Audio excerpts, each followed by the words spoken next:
Welcome to everybody to B&H Photo. I'm pleased to be your speaker for today. We're going to talk a lot about flash. I also want to thank B&H for having me back again. Probably be back more and more and more, so hopefully you'll get sick of looking at me. So today we're going to talk about flash photography, and just because I have this one on top of the camera doesn't mean that this is what you have to actually use. You could very easily just use the pop-up flash, and that's going to give you some real basic ideas of when to use it, when not to use it, and when the pop-up flash has been exhausted of what you can do with it, and then why something like this or something smaller than this with the capabilities of moving the head around in different directions, where that can help you and make your flash photography look a little more on the natural side. Because that's one of the things I think that, and I'll just ask you guys, what are some of the things that bother you about flash photography? Just right off the bat, yell them out. Anybody? Say again? Unnatural looking. Unnatural looking. Okay, so snapshotty, just, right? The light kind of doesn't look like a regular natural light photograph. Yes? Exposure is sometimes over or under at times. Okay, all right. So like right on the money all the time. Exposure issues, right? Okay, so it didn't look the way I thought it was going to look, or it didn't look like that through the viewfinder, right? These some of the things. Okay, anybody else? Doing shadows. Shadows. Okay, cool. When to use or not use, for instance, outdoors. When to use and when not to use, for instance, outdoors. Yeah, all these things we're going to cover today. So I'm so glad you're here. Anybody else have any other issues that, besides? Yeah. Trying to get a perfect exposure in manual. Trying to get a perfect exposure in manual. All these things we can handle. And off-camera flash. Off-camera flash. Well, that's a little beyond the scope of this class, but the same principles apply. He asked about off-camera flash. Well, that's a whole other class, but the concepts are the same.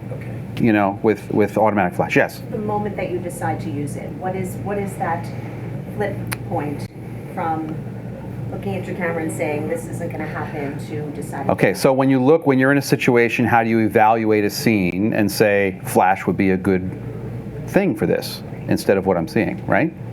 Okay, good.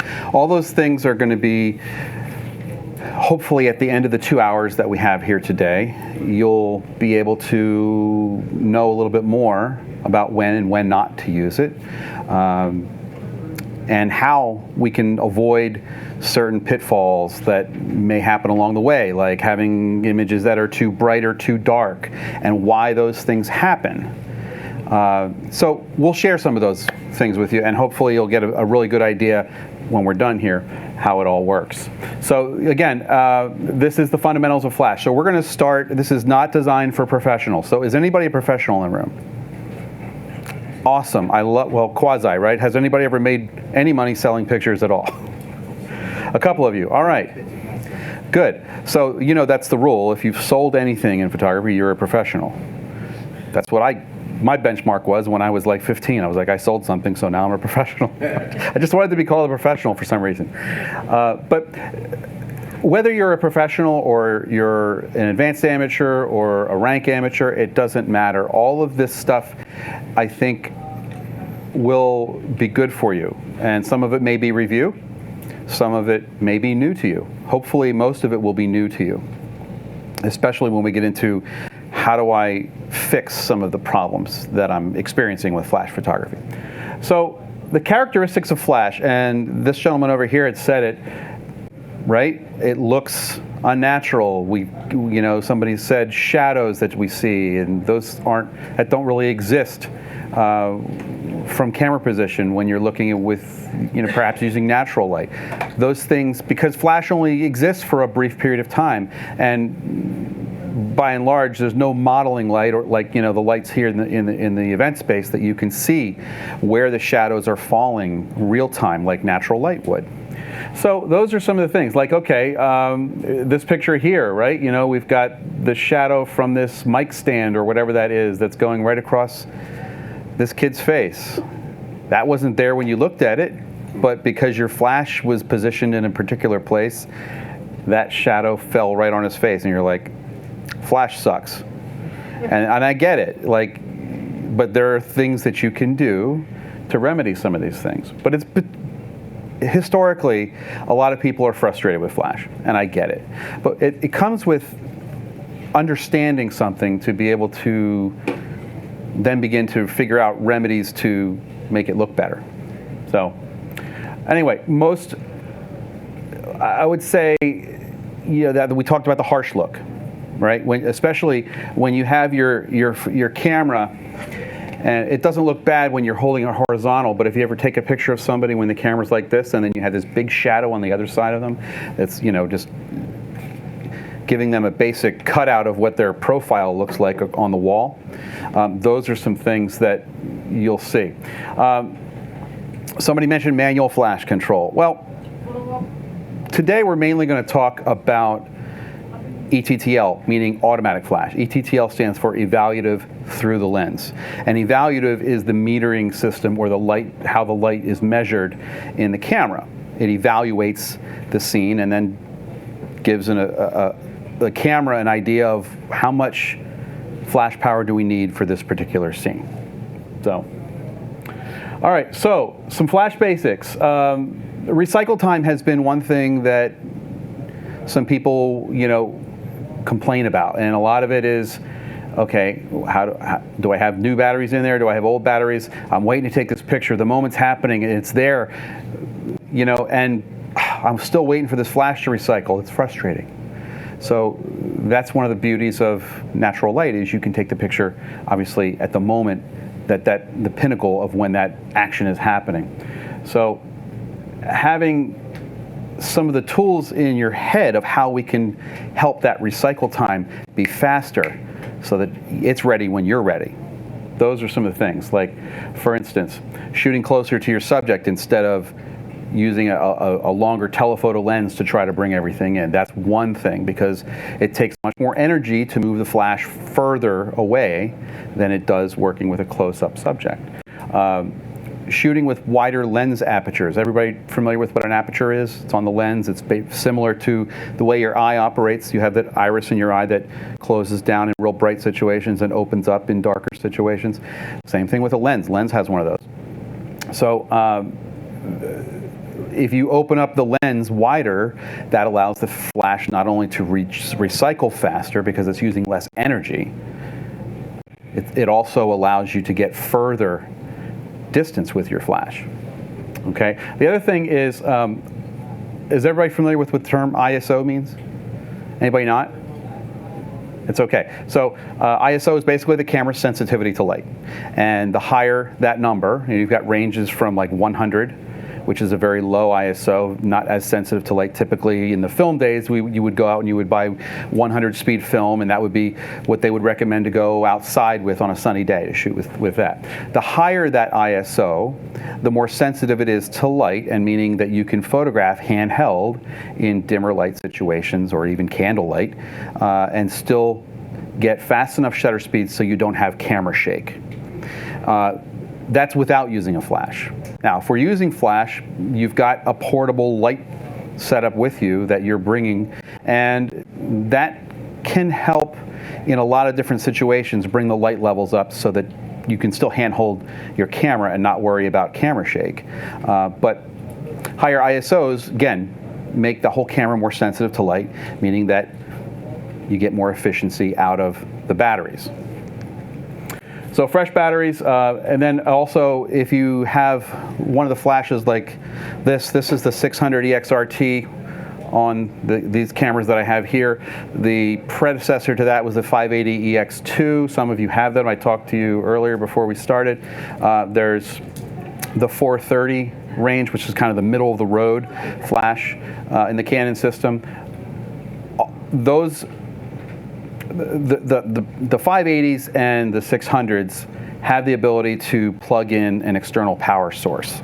So Canon makes a little battery pack that you can put eight AA's in, and that also speeds up the efficiency of the recycle time and things like that. The 430 series and below that won't accept an external battery power. So anyway, so those are some things that you can do to help with recycle time. So now on the back of the speed light, you'll see usually it's a red light. This is your flash ready light. When that comes on, you would think that, okay, we're ready to go. And in most cases, yes, you are ready to go. But generally, I would say it's not 100% fully charged when that light turns on. So if if you're looking through, the back of your camera, make sure that light is on. Maybe give it another second or two before it's really fully charged. And in most cases, you're not going to need, using ETTL automatic flash, you're not going to need a full recharge. You'll be fine in most cases, but just a little bit. But if you're looking through your viewfinder and you see the little squiggly arrow, right, that's the flash indicator. When that illuminates in the viewfinder, that also comes on right when that red light comes on, so you can get an idea of you see that come on in the information panel on the bottom of your frame. When that comes on, give it a second or two if you really want to wait till that full power comes in. All right, and now flash sync speed. Every camera has what's called a maximum sync speed. And what does that mean? Anybody know? You can't shoot any faster than that. Well, you can't. Well, we're talking about shutter speeds here. So every camera has what's a maximum shutter speed that it can use during normal flash, operation that will say, okay, I'm not going to be able to go over this flash. And when you have a Canon dedicated flash on your camera, you could try to turn the shutter speed higher than that number, and it won't let you because it's smart enough to know that, hey, this isn't going to work. And what would end up happening if you could, you would end up with a picture that has maybe half of the frame blacked out. If you've ever seen that on older cameras, or if you tried plugging in a studio strobe into your camera, you can still achieve that because the camera doesn't know that it's a Canon dedicated flash. So you would see that. So in most cases, it's about 200th of a second. On Rebel cameras, it's 200th of a second. The 5D series, it's 200th of a second. Cameras like the 6D series, the 6D and the 6D Mark II is 1/180th of a second. And then when you get into cameras like the 1D series, the 7D series, and that 40D, 50D, 60D, 70D, 80D, that's a lot of Ds. Those cameras are usually 2/50th of a second. So it's just a little faster that way. Not by much, though. But one important thing to note is that shutter speed does not really affect flash power. What affects flash power is the aperture and the ISO. So I'll show you some examples here. So this picture you're looking at of this little girl in the church that was illuminated with flash. And of course, yes, you can see some detail in the background there. But what happened, the difference here between this picture and the last picture, I'll go back one so you can get a look. Background's darker here, right? How did that happen? It had nothing to do with the flash at all. If you look at the exposure on her skin, if you look at her exposure on the skin, it's pretty similar from one to the next. What we did change was the shutter speed. And what a slower shutter speed will allow the light to kind of build up more. So you're putting more light into the camera via a slower shutter speed. And that will then control how the background looks. And for most of you, if you're working in a mode like program mode, you have very little control over independent shutter speed. It's going to pretty much stay, especially in a dim room, it'll probably stay at close to about 60th of a second. It won't drop below that by design. Now, if you go into other modes, and we're going to talk about that later, how those behave, that can be changed. But by and large, shutter speeds are the one thing that allows you to control the background intensity. The flash is going to take care of the subject locally in front of you, but then you realize that the flash isn't going to travel a great distance beyond. Of course, certainly not way back to the end of the room there in the church. So that's where shutter speed comes in, and we'll share some of those things with you. So anyway, exposure pretty much stayed the same on her. The other thing that controls how far that flash goes, right, is the aperture. If we open up the aperture, we can get further distance. If you close the aperture down, the distance diminishes and you're making the flash work harder the more you close that lens down. And when you close the lens down, of course, you're increasing your depth of field. In other words, how much foreground to background is in focus.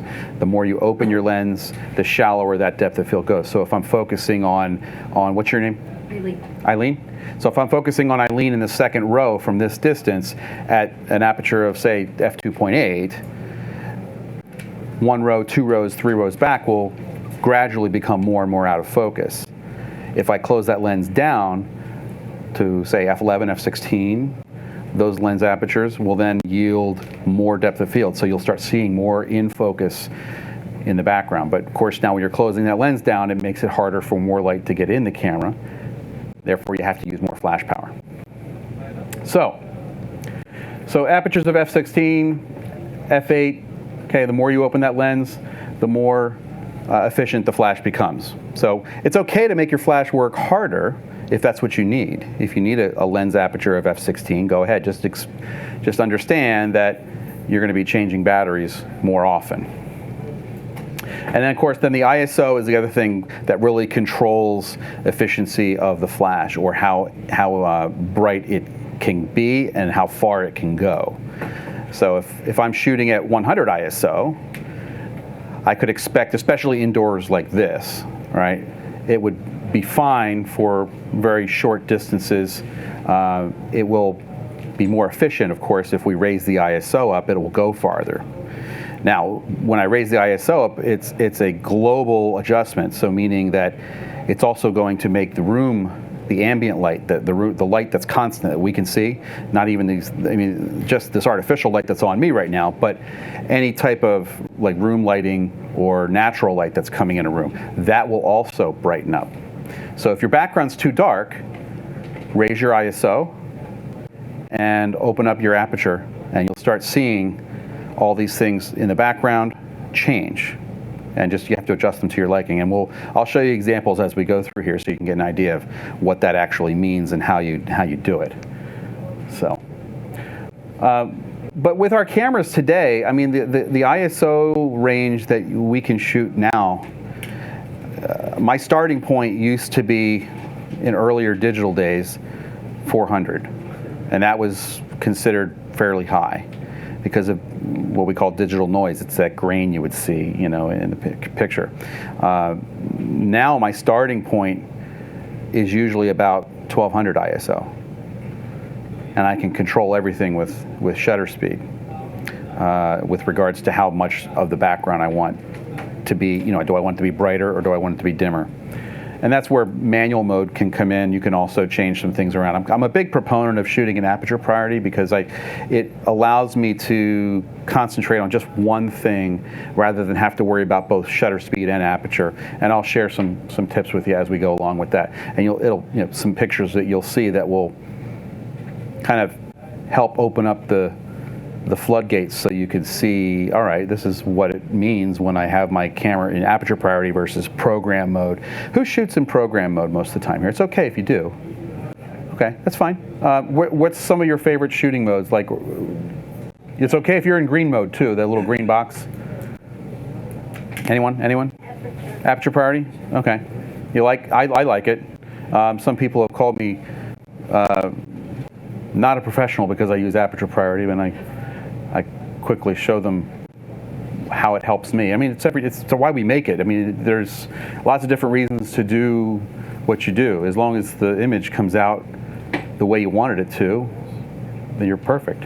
Well, okay, so the gentleman in the first row says, okay, I like aperture priority, but when I go indoors, the shutter slows down, and I have to worry about that. So there's some things that you have to be aware of, like aperture priority and shutter priority are like a semi-automatic mode. So the camera's going to behave like it wants to expose the room properly. It doesn't even care that there's a flash on the camera. It's going to attempt to give you proper exposure. And if you're in a dark room, that exposure is going to be, the shutter speed is going to be pretty slow. And you may end up with a flash picture where you have a somewhat frozen subject from the flash, and then you have a ghosting or some sort of blur. Have you ever seen that before? Yeah, we all have.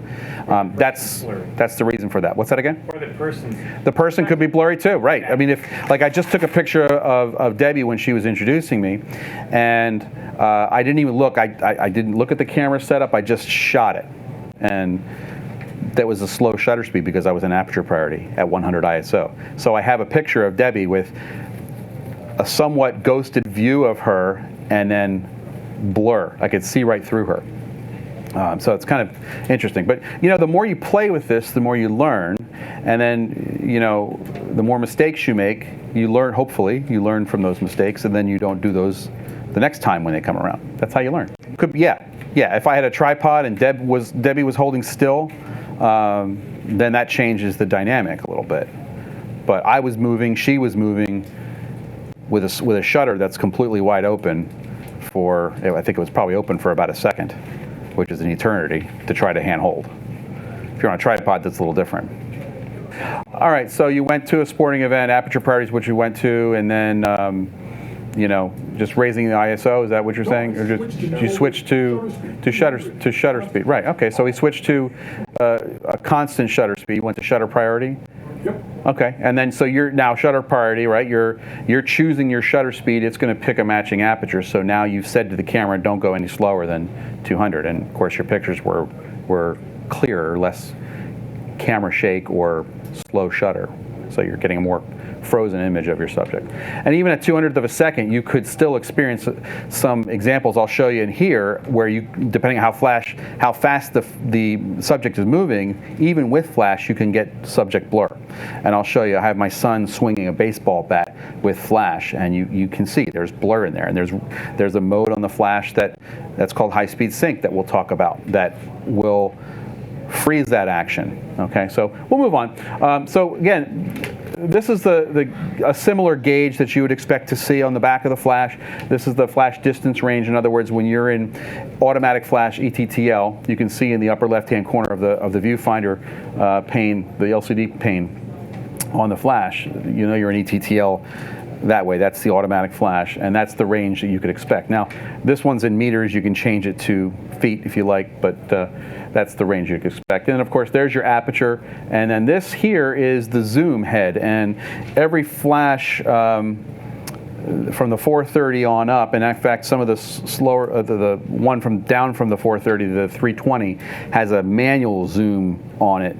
But the 430 series and up have this automatic zoom so that when you're zooming your lens, the flash will change the cone of light, how wide or how narrow that beam is based on what focal length you're at. So that will change, because there's no point in wasting light if you're zoomed into 100 millimeters, right? There's no point in having light go all the way out here if you're not seeing it.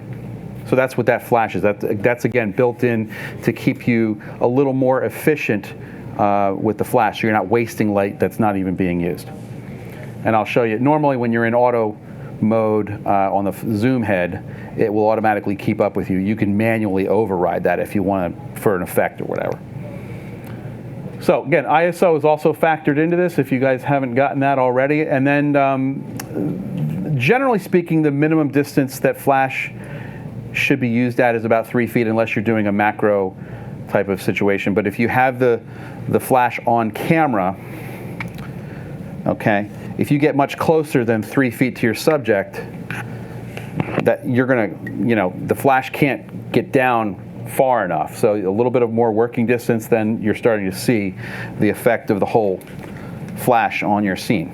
So, plus if you're that close to your subject, nobody wants to get a flash like, you know, that's paparazzi stuff, right? You're up close, which is nothing wrong with that either. Now, one thing that is also frustrating, I think, for a lot of people about flash is that, have you ever taken a flash picture and the background's like completely dark? Yeah. Why is that? And that's frustrating. Well, flash can only expose for one distance because it's light. It travels in a straight line. So if I've got good exposure on my second row right here, what's going to happen way back there? It's going to get dark if the flash is right on camera and it's directed forward. I can change that a little bit if I want to take that flash head and turn it up and maybe bounce it off a wall. That's changing the dynamic a little bit.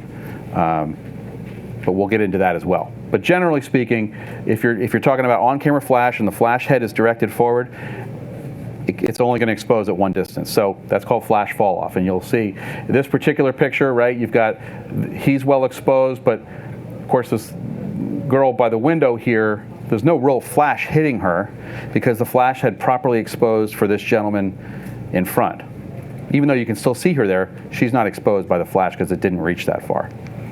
Same thing happened here, right? You see, this is a really prime example of flash fall off, where everybody in the back there is in, it's again, at one distance. Now, one thing you can do to remedy this situation is if I'm taking a picture of you guys here, right, in this, so I've got a little bit of a fall off here, I could take this flash head and just angle it a little bit so that now I'm getting the cone of the light, instead of being here, angled at you, sir. Now you're going to be illuminated by the edge. Same thing, now you get the bulk of the light and more light's traveling back this way. That's one method of changing how that, all things considered, just changing the direction of that. When you're up close and you're shooting wide angle, things like that, that'll help out a lot. And that would have helped out in this situation as well. Now, white balance. This is another thing. The light that comes out of your flash is balanced for daylight, meaning, now daylight can be a lot of things, right? You notice that sunsets and sunrises generally can be very orangey and warm, right? But when we talk about daylight balanced flash, we're talking about like if you were going out midday and it looks pretty normal outside, and you set your white balance for auto white balance. Looks good, the flash looks good, but if I take my flash and I use it at a picture during sunset, I get two different looks. You get this nice warm background, but the flash maybe looks the skin tones maybe look a little cold on your subject. They don't match. So that's a white balance thing. And there's also, I mean, if you really want to get into it, there are correction filters that you can put on the front of your flash that are basically like amber gels. They're just like plastic or mylar type looking cellophane type thing, but they've got a color correction built into them, and there's varying degrees of how orange they are, and that will help balance that. But that's a whole other class. The question was, do I use daylight when I'm using my flash for the auto white balance? Well, auto white balance does a pretty good job most of the time. If you're unsure about where to go with it, put it in auto and then use it until it gives you a reason not to use it. And then you can change it. There's different methods of, you could use the daylight setting, which is going to be a constant. So you've got a bunch of different white balance options. You've got auto white balance, you've got daylight, you've got shade, you've got tungsten, you've got fluorescent, you have a custom white balance, and then on some cameras, not the Rebel cameras, but anything above Rebel, you generally have an option to set a Kelvin temperature, where you'll see a little K in the white balance menu, and that you can dial in a color temperature from like 2,500 degrees Kelvin all the way up to 10,000 degrees. And so you want to see the effect of that, it's really easy. Put live view on and just go into the white balance setting and then just turn it, and you'll see the color change right in front of your eyes. It's kind of interesting little tutorial on how color balance is affected. So you've got daylight, you've got flash. Of course, the flash setting, the white balance and flash setting on your camera is a little bit cooler than the daylight balance setting. So the flash tubes in our cameras, they emit a light that's a little bit colder than daylight. So what we do, the flash setting, where you would see a difference here, if you set the white balance in flash versus daylight, you would see a little bit of a warmer look when you use the flash setting, because the flash tube is colder, meaning a little more blue. What's the opposite of blue? Yellow. So if you look at the color wheel, blue is the exact opposite. So to correct for that, the flash white balance setting adds a little bit of warmth into that white balance setting to kind of take off that coldness that the flash tube is emitting. So you're just going to see a little bit of that. So if you want, maybe you're shooting daylight without flash, and you want just a little bit of warmth in the picture, put it on the flash setting, and it'll just warm it up a little bit. Try it. Now, again, I talked about the Kelvin white balance. That's again, dialing it in manually. It's a good idea, a little exercise to practice this, and just not with flash, but just while you're outside or in your house, just take the Kelvin scale if you have it on your camera. Again, Rebel cameras don't have it, but everything else generally does. Just dial it in. You'll see what you think is going to look best. And then, of course, the last one is Kelvin temperature or a custom white balance. Excuse me. Custom white balance is really the best way to get your color completely neutral, meaning there's no color cast or anything like that. But it comes at a price of extra work on your end. So meaning that you would have to carry around a white balance tool like a gray card or something like that, and you would have to go into the lighting and photograph that under the lighting that you want, and then go into the custom white balance setting and have the camera set it up for neutralizing any of those white balance. It's a little more work. If you're doing something that you want, that color to be neutralized and you're not going to be moving around a lot, it's not a bad idea. Now, how many people in the room photograph in JPEG only? Or I'll just start with JPEG shooters. You have two options, JPEG or RAW. JPEG shooters? Raise your hands, raise them high. Okay, nothing wrong with that. You just have to, if you're going to shoot JPEG versus RAW, you have to do a little bit of extra work to make sure that your settings in camera are just about as perfect as they can be. Because a JPEG is processed in the camera, meaning that it's very difficult to make color balance changes after the fact, because it's like remember the old Polaroid film days where you just process it and it would come out and what you got was what you got. That's very difficult to make changes without damaging the file, throwing information out. So, and also JPEGs are compressed, meaning that they're designed to fit in a smaller area on your computer than a RAW file. It takes up a lot more space. RAW files, who's a RAW file shooter? Okay, good. That's good to see. Not saying that you have to be one or the other. There's no wrong or right answer. But if you're shooting RAW, you have the ability of making changes after the fact in your computer to your white balance, your picture style, exposure, all sorts of things that open up. It's a safety net. So I say it this way. If you want to take up tightrope walking as a hobby, do you want a net or don't you? I want a net, unless I'm on a mission. But shooting RAW is like having a safety net, and it's that extra latitude that you don't really have when you're shooting JPEG. You get more after the fact, but you have to process it, so it takes more work in the back end. There's a give and take. You can shoot both ways. You can shoot both ways, sure. And this is what I recommend if you're not really sure. Shoot JPEG and RAW, and maybe 80 or 90% of your JPEGs come out great. You don't have to do work on them now. Yay!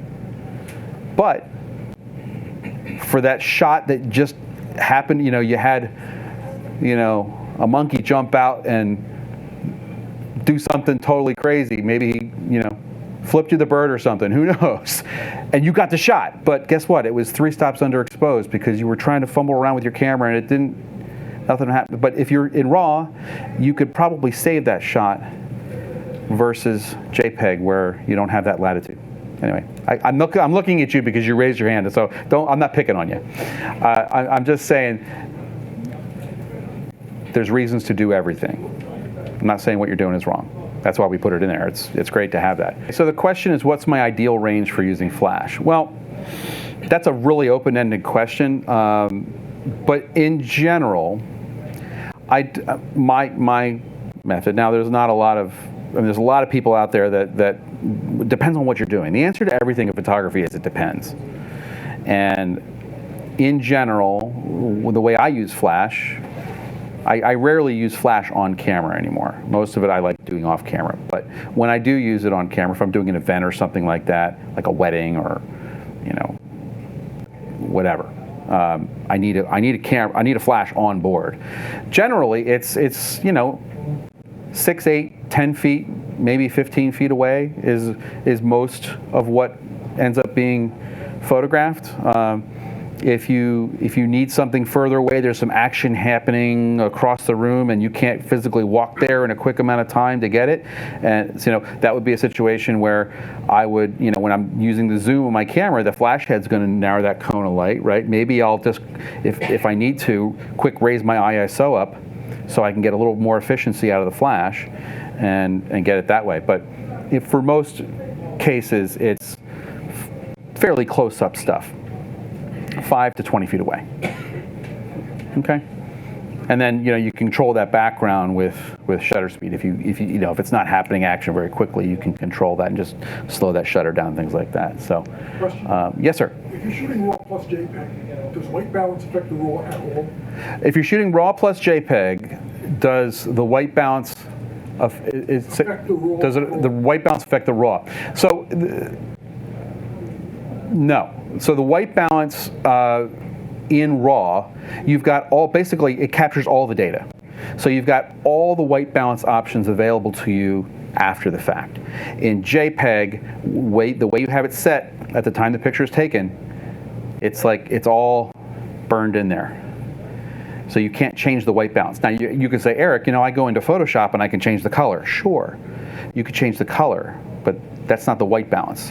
The specific white balance for a scene is really different than changing the color in JPEG. Now you could make some shifts, but anytime you make a shift in a JPEG in color, or any other adjustment for that matter, when you go to save it, it's now recompressing that file. So if I had an 8x10 piece of paper, and we'll consider that my RAW file, uncompressed. This is getting a little bit off topic, but I think it's good to share with you. I can't really put that in my pocket without doing damage to it. It won't fit, right? So consider that, you know, your computer. How much space do you have on your hard drive? That'll be my pocket. Now, the thing about JPEG is they're compressed. So I could now take that 8x10 paper and fold it several times until it fits in here. If you drew a picture on it, right, I could put it in there, I could pull it back out, open it up, and the picture's there, but now what you see with the paper? You see all the creases, right? So all the creases, metaphorically, are damage to the file because you compressed it. And every time you save a JPEG, you're recompressing it again, and you're throwing out data, so the file ends up getting smaller in size and smaller every time you save it. And eventually it'll look like dog meat if you keep saving it over and over and over again. I'm not saying that if you save a JPEG 2 or 3 times that it's going to look bad. It's not. But just keep in mind, if you have that picture of a lifetime, right, and you keep saving it and making changes and saving it again, you're degrading the file every time you save it. Lesson over. Let's get back to flash real quick. Do you need the flash to do a custom white balance? So are you asking me if you're using flash and you go out into a scene, indoors, okay, do you need to custom white balance that? I need to have my flash on to get it right. Do you need to have your flash on to get a proper custom white balance? Yes.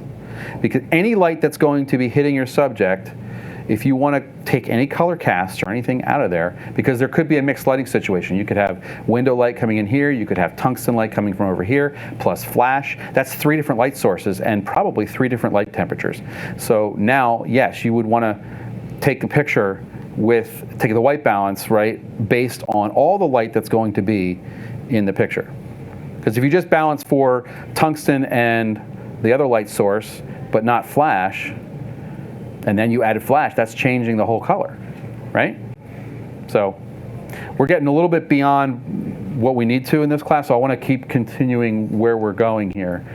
So a little bit more about white balance. Here's a classic example of mixed color.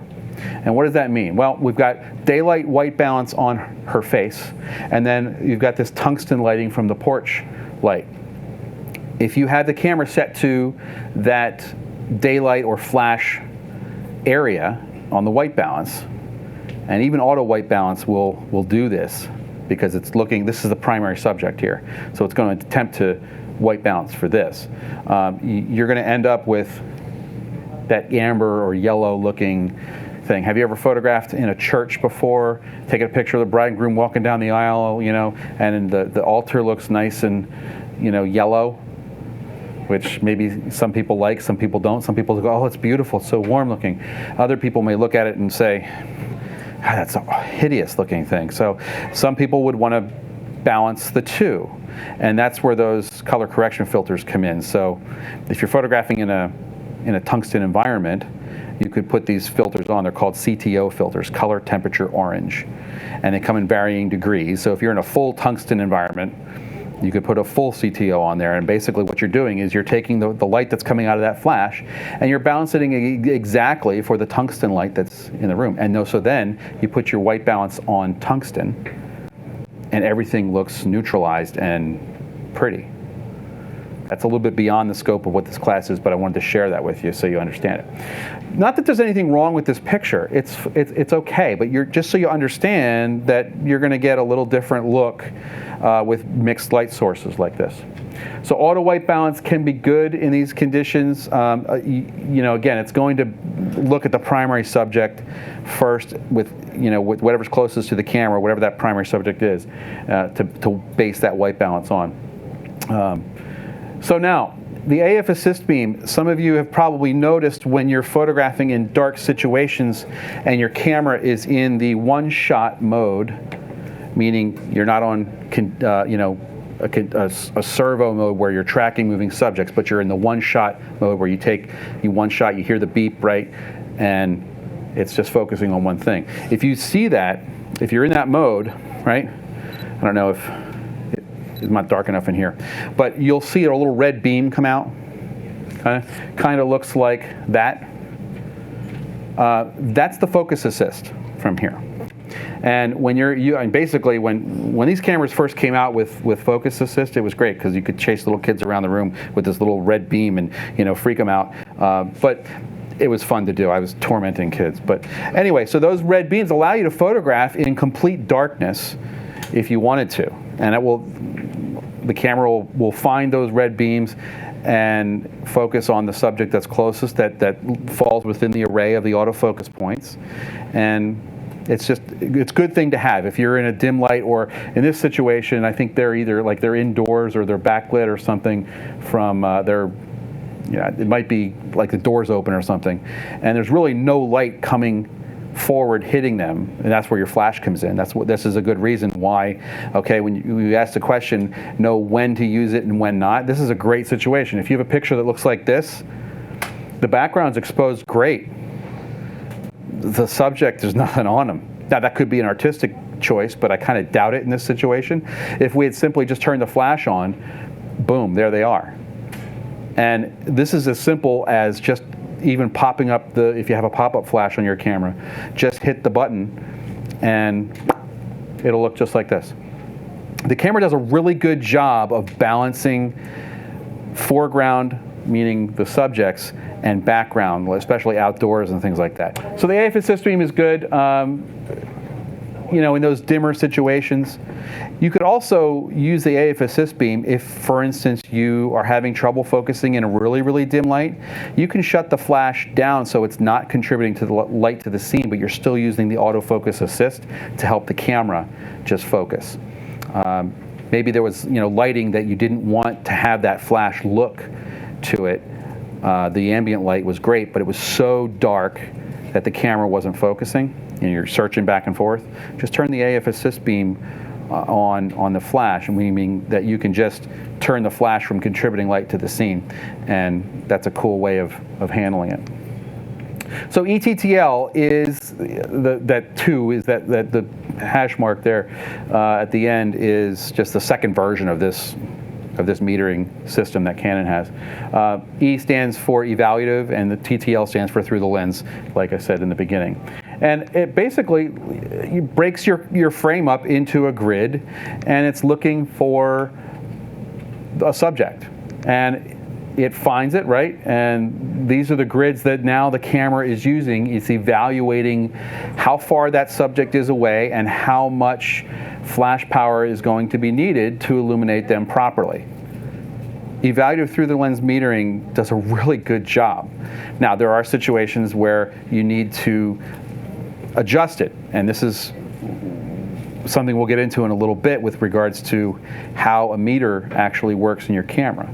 So we'll continue that in a moment. But a situation like this, again, this might be something that you take and you go, oh, wow, I wish I had something to better illuminate my subject. And you could use, again, a situation where you could pop up the pop-up flash or just turn on your auxiliary flash that you have on the hot shoe on the camera. And then you went from that to this. And whether you're in program mode or aperture priority mode or shutter priority mode, even manual, more than likely this will look more balanced if you're just turning the flash on. When you're in manual mode and you think, okay, automatic ETTL flash, is that going to work in manual mode? When my camera's mode is in manual and I have to control the shutter speed, the aperture, the ISO, all that stuff. Even though you're in manual mode, the camera looks at the settings, the aperture and the ISO, and it's going to attempt to give you a proper exposure based on the camera's settings. So even though your camera's in manual mode, the flash is still in automatic.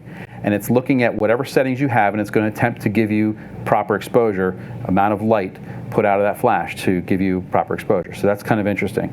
And there are reasons to put your camera in manual versus aperture priority, and one of those is if you're in a dark room, and let's just say you're an aperture priority shooter. Again, if knowing what we know about aperture priority, it's attempting to expose the room. It doesn't pay attention to whether flash is on the camera. It's expecting to expose properly as if there were no flash. So in a dark room, you may end up with a very slow shutter speed, right? And then you end up with those ghosting images that we talked about earlier. So that's a really good situation where you just take your camera, put it on manual mode, so that the flash, or the shutter speed perhaps is maybe at a 60th of a second or better, and the flash will do its job and you won't have that real slow shutter speed, so you can just control that. All right, so again, evaluative is working like this. It's seeing the child here on the pew and exposing, remember, it's exposing at one distance only because it's on camera flash. There's a pre-flash with ETTL that happens, so that it happens so quickly you may not even notice it, but it's a little blip of light before the main exposure goes off. And that pre-flash is what the camera is using to evaluate the whole scene and give you the proper output on the flash. So it happens so quickly you don't even see it. I did a high-speed video of it and slowed it down for another presentation so you can see it, but it's a pip, pip, you don't even see it. And the camera evaluates all that so quickly, does a good job. So, all right, outdoors, when you're using even the pop-up flash up close in a situation like this, this may be, this particular shot here is just natural light. A simple pop-up of the flash, or turn your auxiliary flash on, and all of a sudden now you're starting to see details in those deep shadows that you weren't seeing before. Photography is about controlling contrast. So is it, when you have somebody's hat on like this, or maybe even without a hat, you've seen pictures where the sun is straight overhead and you get these like raccoon eyes, real deep shadows. I know I get it a lot when somebody photographs me with a straight overhead light, and it's just not pretty. Like this gentleman's got a nice, like, is that, can I call that a fedora? Is that a fedora that you're wearing, the hat? It's a cool hat, right? All right. So he's got his brim hat, right? And so I'm looking at the light that's hitting him right now, and I can see his eyes, but the camera is not going to see that. My eyes have a much greater ability to see into the shadows than the camera does. So This is part of the problem with photography because the cameras aren't as sensitive as your eyes are. Your eyes have an amazing ability to see into the shadows and also on bright days like this, be able to see details in the highlights. So you may say, I wish I would have done something more on this one because I can't see into the shadows. So just turning the flash on, a little pop of light will help fill that. Now, is it an award winner? Absolutely not. But that's not what our expectation was on this one. We just wanted to actually see somebody's facial expression, whereas before, Now, you could take this in Photoshop or Lightroom or whatever it is and brighten the whole thing up so you can see the detail, but what's going to then happen to all this area as you do it, as you brighten it up? It's a global adjustment when you brighten that up. So now, you're going to end up with what?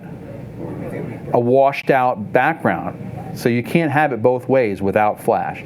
If you're using just natural light and you don't get the great exposure where you need it on the face, you're going to have to go in and post and lighten that up. And then all this gets washed out. Flash will then fill in where it needs to, and you'll end up with a much more pleasing image like we do here. So is that, I mean, just simple pop-up flash, is that helping a little bit? Don't be afraid to use flash. You know, my father would always say to me, you're outside, why are you using a flash? Well, I did some reading, Dad. You know? So, all right, so here's another, now I want to talk about how a meter works. And this is the same whether you're using flash or you're using natural light. Meters do one thing: average. Okay, it's looking for highlights, it's looking for shadows, and it's looking for midtones. And if it doesn't see that, it gets confused and it doesn't really know what to do. So in this situation here, you've got this lady with this light-colored outfit on. The camera looks at that and says, there's too much light here. I need to squelch the power down on the flash. And you ended up with a picture that's kind of dark. The same thing would happen if I was taking a picture. What's your name? Yeah. Vince? So Vince is wearing a black shirt. He's got a black hat on. Skin tones are a little dark. So the camera's going to look at Vince and it's going to say, whoa, there's not enough light available here. I need to add a whole lot more flash power to you. And most cases, Vince, pictures of you will probably, if you're wearing just what you're wearing right now, pictures are going to be a little bit brighter than they really should be of you. And if you know that going in, before you ever take the picture, you'll know to make a quick adjustment to one thing, and I'll share that with you in a moment. So light-colored subjects can produce issues for meters.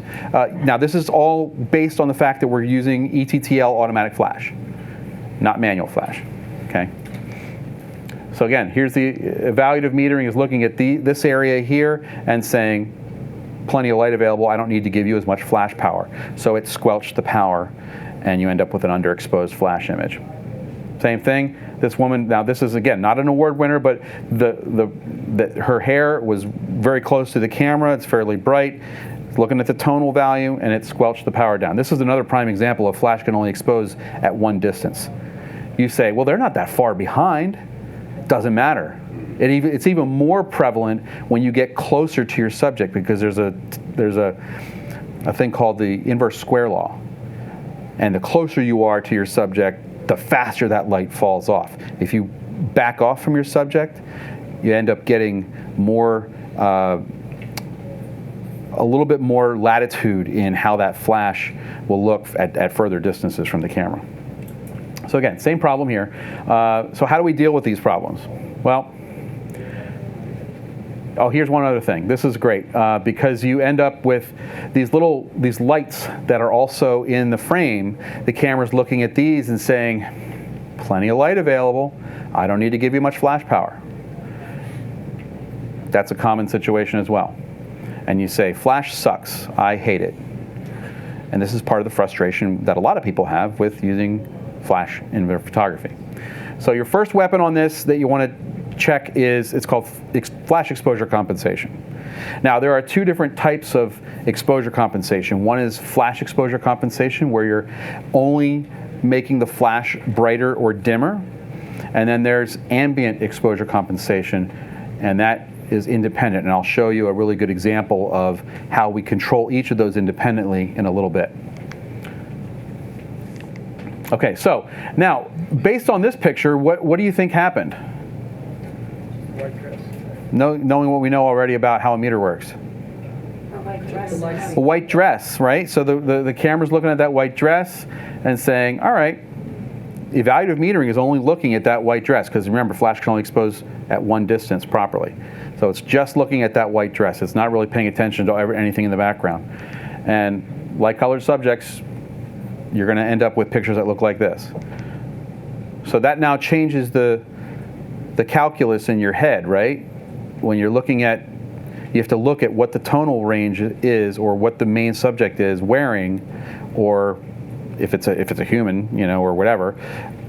Even if it's not something like human, you could photograph whatever with flash. The same principle applies here.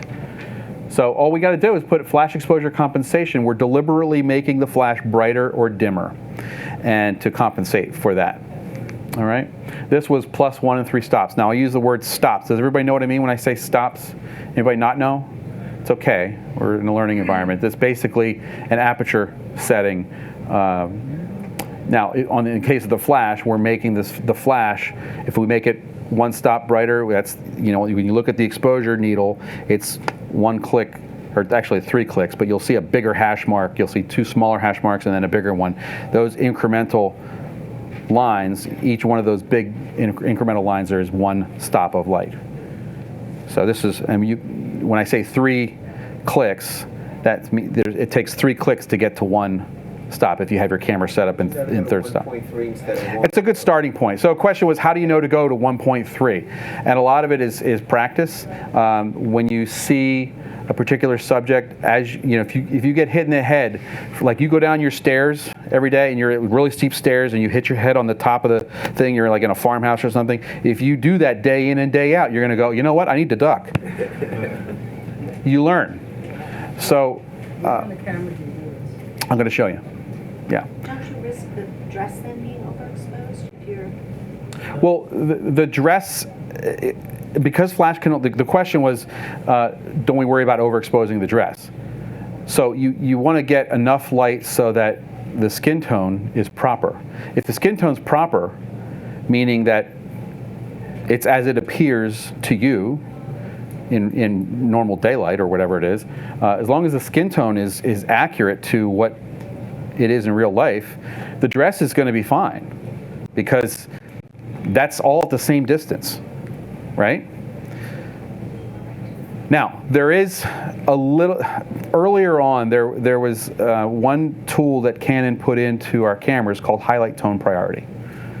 And this, if you overexpose a highlight to the point where there's no detail there, right, you can't print it. Like, you can't pull it back, even in RAW.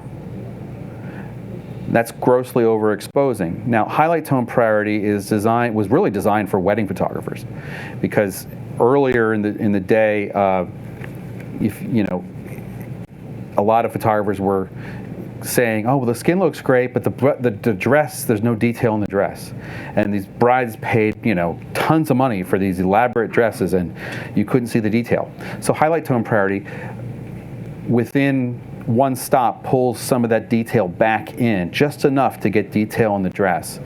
And it's a nice feature, and I use it when I have situations like that.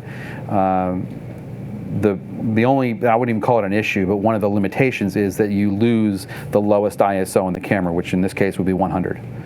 So if you can't get your camera down to 100 ISO, check your highlight tone priority.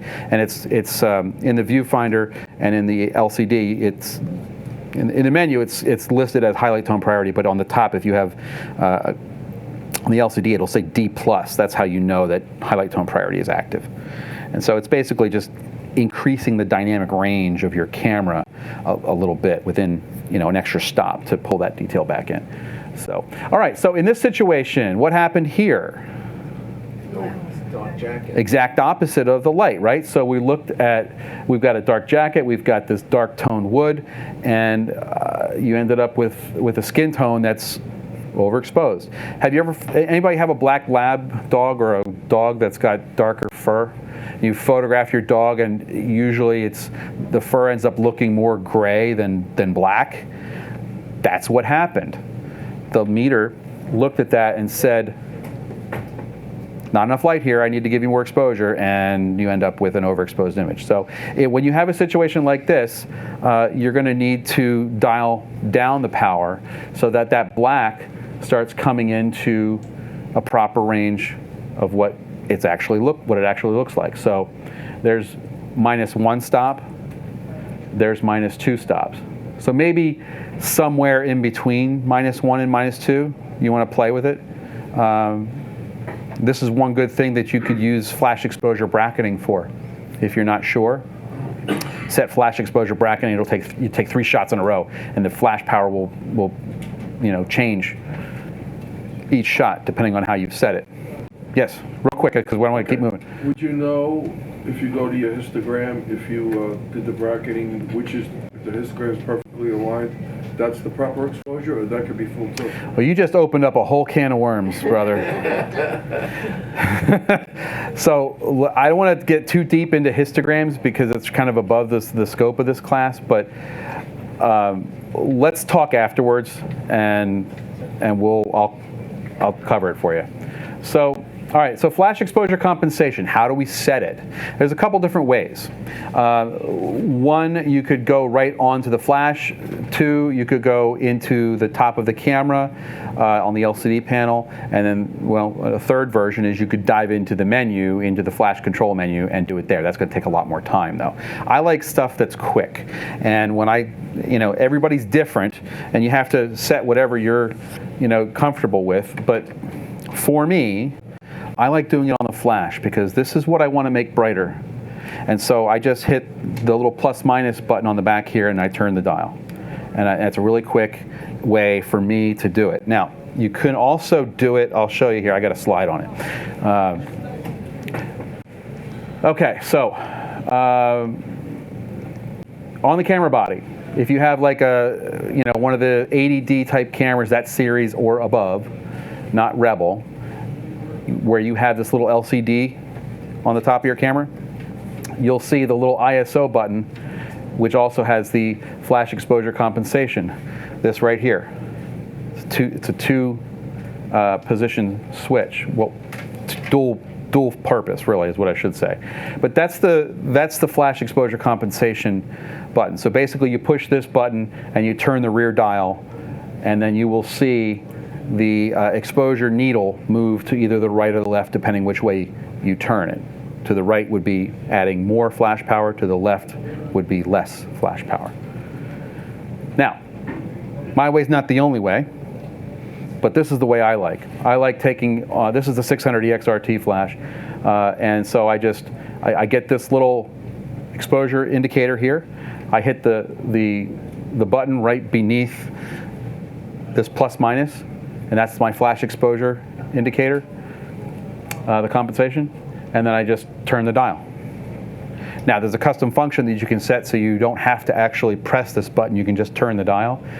If you're a wedding photographer or you're photographing kids and you need to work quickly, I like pushing less buttons than more buttons, although ask my wife and she would probably disagree with that. But I have mine set to turn just the dial in a custom function.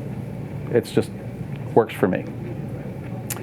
Don't forget to hit the set button when you're done. That will confirm the choice you've made, and then now whatever you're set at, it will remain there until you physically change it. So if your next picture is too bright or too dark, look at your flash exposure compensation, because it's going to stay there until you change it. Here's that custom function that allows you to just turn the dial. It's custom function 13 for you guys that are keeping score. Okay, so again, here's one of those situations where we photographed this girl. She's got this, I think it's a bunny outfit, but it's white. We'll just call it white. We think it's white. Doesn't look white here. It looks kind of gray. Just change your exposure compensation. This is a classic thing for families to go and, the kids are doing a thing at the school play or whatever, and you're in the audience and the flash is traveling a pretty fair distance, and the pictures are looking cruddy because They didn't come take this class. So just flash exposure compensation. Now, the one thing I will say to you is if you're out in that example, if you're out in the audience and your kid's way up on the stage, if you're trying to get the pop-up flash to go that far, you need to like get your expectations in line, because it's only designed, pop-up flash is only designed to go about 10 feet. Now, if you raise the ISO, knowing what we know already about flash, you can get more distance out of it. But remember, it's only this big versus that. It's got a lot more power, the external flash does. So if you're going to do something like that, you really need to consider a bigger flash. Or hopefully the stage lights are good, and you could just use that. And that's a whole other exposure thing, because now usually they've got these black curtains behind, and then you usually end up you'll take an available light picture, and everybody's washed out, because knowing what we know about meters, right? It's looking at all that black and saying, it's really dark in here, I need to add more exposure. So when you have that situation, take your ambient exposure compensation, which without the flash on, let's just pretend that this is off. This is the dial. When you just turn this dial, when you're in aperture priority, shutter priority, or program mode, you turn this dial to the counterclockwise, it's going to go to the minus side. Turn it clockwise, it's going to go to the plus side, making it brighter or dimmer. And it's very simple. And you'll know that because when you look in the viewfinder, you're going to see the exposure needle moved in that direction. Remember, you're in an automatic or semi-automatic mode, program, shutter priority, or aperture priority. That needle's going to stay in the middle, attempting to give you proper exposure until you change it, which is exposure compensation, ambient exposure compensation. The flash exposure compensation is independent from that. Okay? A little complicated, I know, but I have an example that's going to open up your eyes in a moment so you can see. So flash exposure compensation, this is going to be the most common thing that you use with your flash photography when you're in ETTL automatic flash mode. Now, somebody mentioned manual flash. Who was that in the beginning? Okay, so I'll ask you, Vince, right? Yes. Vince or Vinny? Vince. You call me Vinny. I'll call. You me Vinny? Vince. Yeah. What's mom call you? Mom called me Vincent. Mom calls you Vincent. All right. All right. She probably used your middle name in there too when you were in trouble, right? So, all right, Vincent.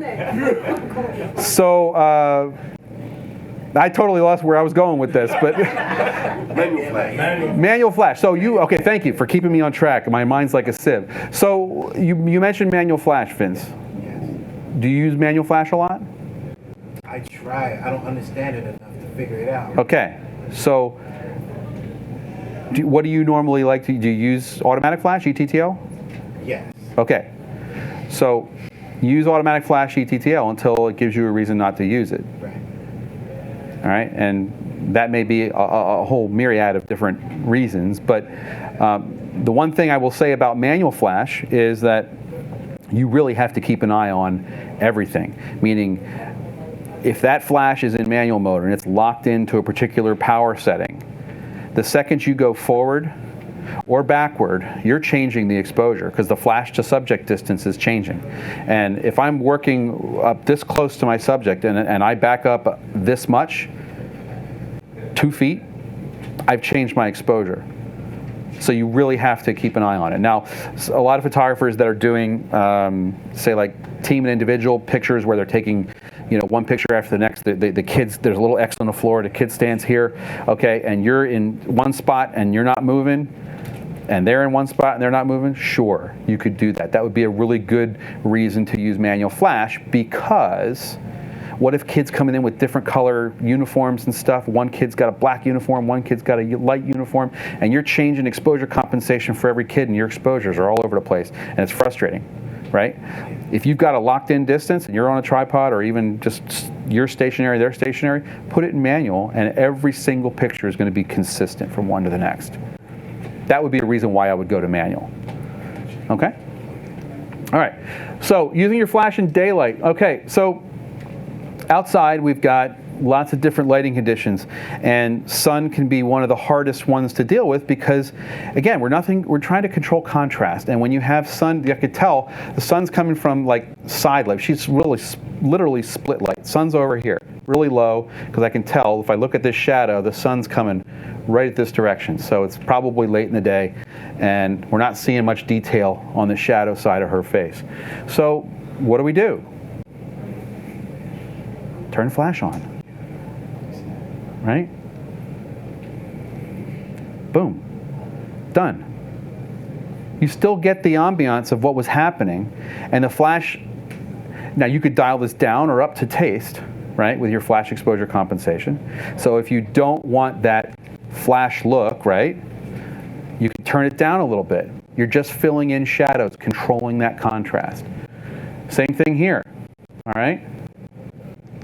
Turn flash on, and yeah, if you study it, you could say, yeah, flash was used, but if you look at this, you know, there's no real detail. You can't really see much. Now, it'd be great if you didn't have sunglasses on. You could actually see a little bit more into what's happening with a situation. But I know now that this guy's name is Gary, whereas in here, I really have to look a little more to see what's going on there. So it just adds a little more detail. And again, there's no right or wrong. It's a personal taste thing. I give you the tools, and then you can do whatever you want with them. So balance fill flash. This is one of the things that, like, if you like shooting in program mode and you don't want to have to think about much, program's really great for a lot of things. And outdoors in a sunny environment, or even in a cloudy environment, it does a really good job. Indoors, same thing.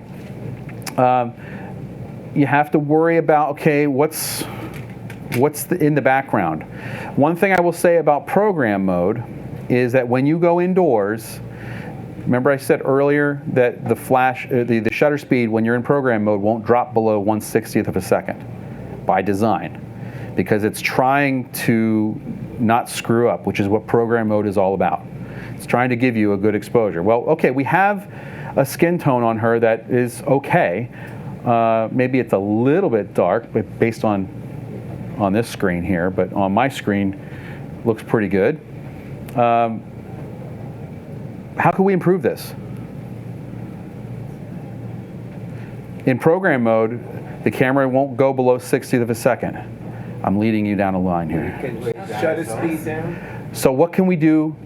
Raise the ISO, right? Well, okay, that's one thing. Raise the ISO, you could do that. Down a bit? You could, White balance. well, the white balance doesn't change exposure. Will change skin tone. Well, where you're seeing skin tone issues are, for me, like this is flash, right? The skin tone actually looks okay. What's confusing is all the dark stuff around, which is making everything look a little weird. So if we just put the camera in aperture priority, now the camera is going to expose the scene normally. Wait a second. Okay. Did I just, you do it, right? Once you had that exposure good right there on her face, and you saw everything was dark, your solution was, okay, that's good. Let me hit aperture priority. That'll bring everything else in. This is program mode. Program mode. Okay? Okay. This, 2 clicks down to aperture priority, and you get this. You didn't have to fumble with your flash. You didn't have to fumble with your flash, because remember, aperture priority and shutter priority, their whole job is they don't even care that a flash is on the camera. They're trying to expose the scene properly, regardless if there's a flash or not. Now, the camera knows that there's a flash on there, and it's going to pop it during the exposure, but it doesn't care. Its job is to say, I need to give you proper exposure, and this is what I'm thinking of. All right. Now, in program mode, remember the camera is designed not to go below 1/60th of a second. So that's why you end up with that dark background. So what we did in aperture priority was, changing nothing else, the camera slowed the shutter down by a couple of stops. Now, this is where you have to be careful, because with a slower shutter speed, you have to have a steady hand. Now, that's one way. Let's just say that, for argument's sake, that this was 100 ISO. And then when we turned it to aperture priority, to get all of this detail in here, maybe the shutter went down to 1/8 of a second. Let's just say, for example, all right? That's a really tough shutter speed to handhold without getting any kind of shake or blur. One moment. And then So how would we, changing one thing, how can we get this without getting that shutter speed at 1/8 of a second? We make the camera more sensitive to light by raising the ISO. And then now that the camera's more sensitive to light, the flash is still going to properly expose our subject because it's automatic flash. So whether you have a high ISO or a low ISO, its job is to take care of the subject. Now, it's not going to put out as much power, but who cares how much power it puts out, as long as it exposes our subject properly. So if you raise the ISO, now the room lighting it builds up, right? More into play. So there's two ways you can control the background: ISO and shutter speed. You want the background brighter? First thing I would do would be lower the shutter speed. If I can't lower the shutter anymore because now I'm getting camera shake, raise the ISO. And that will when you raise the ISO, that will bring the shutter speed up to a point where you can handhold and not get camera shake. Did that answer your question? If the flash sync speed is 1/250, how are you shooting at 1/3? Okay, so the question was, if the flash sync speed is 1/250th of a second, how am I shooting at 1/30th, right? Okay, you can't go, that's called maximum sync speed, meaning you can't go over it. You can go under it, you just can't go over it, unless you hit one button. I thought it was the other way. No, you're okay. It's a common question. So try this, all right? And I will guarantee that your indoor pictures are going to look better. You just have to keep an eye on the shutter speed. If you're like, a sharpshooter and you can control your heartbeat and you're super still, right? Knock yourself out at 1/8 of a second. Go for it. But you know what? There's so many easier ways to handle that. Just raise the ISO up. The cameras can handle it. There's no noise at higher ISOs of like 800, 1600. It's beautiful. So Just to reiterate this fact, let's say you're doing an event, okay, and that person, that picture just before, it's like shit.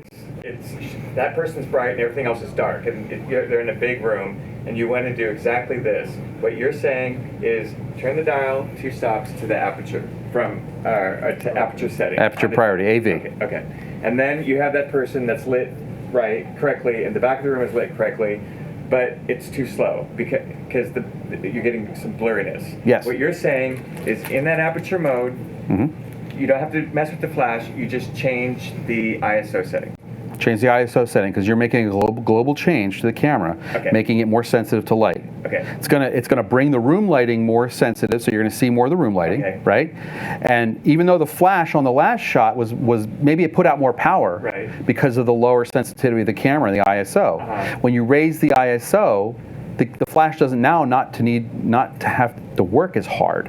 So if you're working in manual, like Vince does, you would have to change that flash power much lower. Okay. So aperture mode and change the ISO quicker. Yeah. So remember, first thing I would do would be lower my shutter speed to try to attempt to get something like this. Dragging the shutter. That's in the industry we call it dragging the shutter. Thank you. Now you're all in the industry. You're all going to use that term, dragging the shutter. Just slowing the shutter down, that's all. But again, if everybody's different on their threshold of how slow they can shoot at what shutter speed. Me, I don't like to go below a 60th of a second. I can do it if I haven't had much coffee, but I photograph a lot of children, and they move quickly. And so it doesn't sometimes matter if I'm holding still. If the kid's moving, then all's for naught, right? Raise the ISO up. Like I said, my starting ISO in a lot of situations is between 800 and 1600. And it's perfect. And now I've got a lot more control. I've got fast shutter speeds, and all is good in the world. So I want to move on. So I will answer your questions at the end, but I want to get through. There's a lot of material here. Here's another good example. This is an ice rink, I think. This is program mode, what you're seeing here. And a simple switch to aperture priority, and here's the difference. And you don't touch anything. You just just change it to aperture priority. It's a miracle. Right? Boom. It's a miracle. See, there's a Canon, we do miracles. this will work on any camera. I mean, you can, I have here, this is one of our PowerShot cameras. This one's not even out yet. This is the G1X Mark III, and it's got the same size sensor as that camera. Really cool. But this has, bless you, this has a hot shoe on it, meaning I could put a flash on here and get the same results out of this using this concept as I do on a DSLR camera. So change it to aperture priority mode, AV mode. AV stands for aperture value, in case you're wondering, and TV is shutter priority, meaning for time value. That's the difference. So, okay. All right. So again, in TV mode, shutter priority mode, it's always going to properly expose, attempt to properly expose the background with flash, regardless of how bright or dark it is. Here's, balanced fill flash. Like this is what I was talking about earlier. When you're photographing this and you've got proper flash exposure on your subject, but the background is kind of dark. If you want that background to be brighter, slow the shutter down. Or, what's the other thing we could do? We just talked about raise the ISO. Yeah. There's three main things that deal with exposure: shutter, aperture, and ISO. If you have a good command of those three things and know what each of them do, you're set. So this was the difference. So we just slowed the shutter down from this shot to this shot. Now you'll notice the background got that amber look to it. That's because there's tungsten lighting present. Nothing wrong with it. It's fine. But just know that that you have those controls within your camera, and it doesn't take a whole lot to get successful. I mean, again, 2 clicks over to aperture priority, and that takes care of most of your issues. When you do AV, you do 5, 6, or 8. Where you The question was, when I do aperture priority, do I do 5, 6, or 8? I don't mean to laugh, but I mean the answer is to everything. It depends. I often shoot wide open on a lot of things. In program, you don't have a choice. Well, in program mode, the camera is setting the aperture for you. It's setting the shutter speed for you, and that's part of what program mode does. It's saying, I'm taking control. Yeah. All right, and if you're in a dim room or indoors, it wants to get as much light in there as possible, and so it's going to put it at whatever the minimum, the largest aperture is on your camera, and it's not going to go below 60th of a second. And sometimes the exposure doesn't add up, and that's when you get that dark situation. So here's a situation where I was photographing my kid's game, and I get pictures like this using flash. Well, if you put the camera from program mode, okay, remember what we know at program mode, this is 1/60th of a second with flash.